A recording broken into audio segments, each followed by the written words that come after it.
Thank you, Mr. Speaker. Delegates, I think that I'm going to address at least there were similar issues, I think, with Delegate Ness, Witherspoon, and Butler relating to Obamacare. And I guess my opinion on that really comes, I'm just going to be honest with you, I don't support the Affordable Health Care Act. I don't support Obamacare, and I have already made statements before that I support repealing and replacing. And it's important to say that, to put an emphasis on that replace, and what do you replace it with?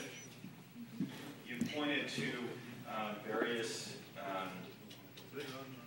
you pointed to the benefits to Native Americans, and my feeling is that anything that we replace it with should certainly have those things that are important to the Navajo Nation, and anything that it would be replaced with.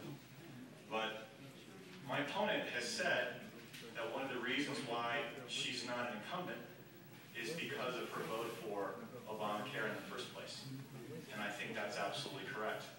And I think that it's deeply, you do polling or you just talk to people or you, by anecdote, you talk to people, it is deeply unpopular with people throughout this district.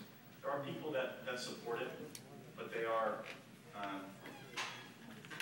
definitely outnumbered by those who oppose it. I think that as far as the issue about the Supreme Court's decision upholding Obamacare, I guess my response would be yes and no. It did, in a sense, Delegate Butler, uphold a component of it, but it did not uphold that you can use the Commerce Clause to force other individuals to have to buy something. It said that what we all already knew, which is that it's a tax, and it's one of the largest taxes in American history.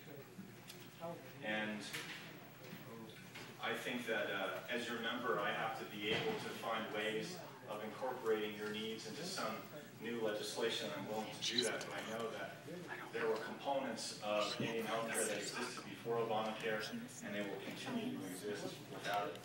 And it is my responsibility to work on ways of making sure that that your interests are met.